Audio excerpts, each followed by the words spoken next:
Hai sahabat pertanian sehat, yuk ikutin keseruan pembinaan tim regu pengendali organisme pengganggu tanaman bersama tim Brigade Proteksi Tanaman UPTD Balai Proteksi Tanaman di Kabupaten Bangka Selatan. Brigade Proteksi Tanaman itu istilahnya adalah rumah sakitnya, ya RPO itu puskesmasnya atau posyandunya. Nah, jadi tidak terpisahkan sebenarnya, Pak. Nah, harapan kami, Pak, setelah kegiatan pertemuan hari ini, paling tidak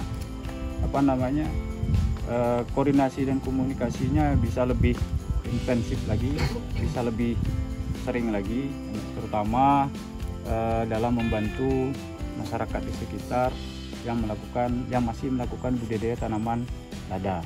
Nah, kalau untuk tanaman lainnya silakan saja, Pak. Ya, silakan saja. Hanya saja begini mungkin yang perlu kita lakukan bersama dalam berkoordinasi ini, jangan ditinggal teman-teman penyuluh, Pak, terkait data luas soalnya. Ya, misalkan di sini kan hanya mengisi sebenarnya, misalkan Desa Irat lada luasnya 10 hektar persi Pak Sudarmadi misalnya. Ternyata setelah kita lihat data luas area lada Desa Irat yang dilaporkan oleh BPP-nya berbeda misalkan, bisa lebih. Nah, harapannya paling tidak datanya tidak jauh berbeda, sehingga nanti karena walaupun bapak-bapak melaporkan, karena nanti data ini tetap harus sinkron atau harus sama dengan data yang dikeluarkan oleh teman-teman penyuluh.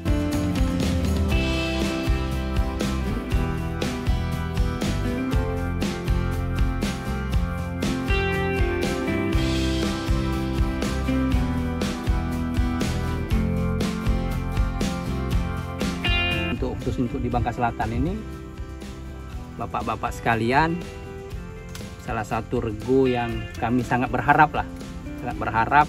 bahwa regu ini jangan sampai punah lagi ini ke depan. Jadi untuk menyelamati lada kita, kurasa itu yang bisa saya sampaikan. Mudah-mudahan ini bermanfaat nanti setelah di penjelasan oleh Pak Hendra, Pak Jali, gunanya daripada regu ini. Ya, salah satunya untuk penyelamatan lada kita.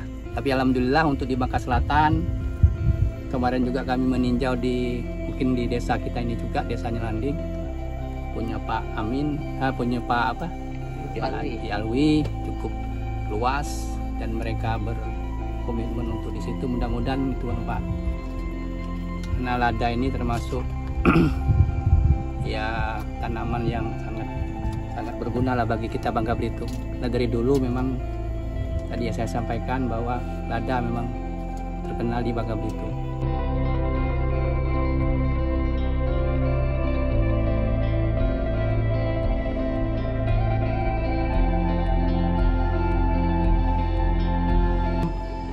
Seperti apa, Pak? Kami selalu memupuk setiap paling tidak 4 bulan sekali. Perawatan terkait dengan pengendalian penyakit gugur daun, Pak. Wah, kalau itu kami tidak melakukan. Cuman kondisi sekarang semenjak ada kemarau panjang kemarin itu, penyakit gugur daun karet alhamdulillah berkurang, Pak. Oh, alhamdulillah, Pak. Itu jadi paling tidak di kita tapi kita fokuslah yang di khusus Bangka Selatan, karena memang sesuai dengan laporan kita untuk ke pusat ke Dirjen Perkebunan, itu lada menjadi primadona kita khusus Bangka Selatan, dan kelapa sawit nomor 2-nya. Mungkin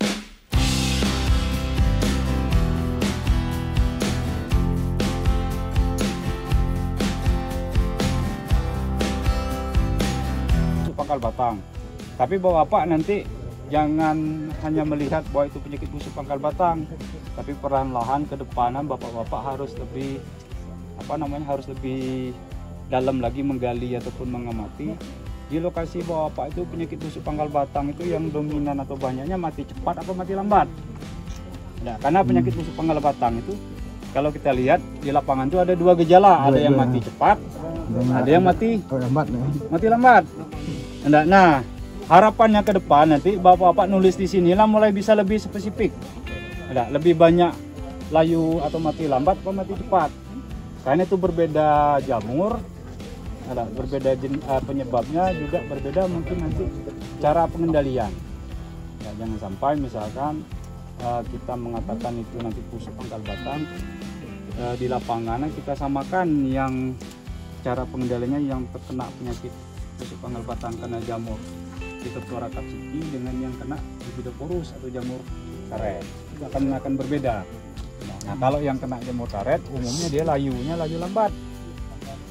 Nah, layu. Kalau yang benar-benar pulat malam ketika itu yang hitam basah itu mati cepat. Nah, mati cepat.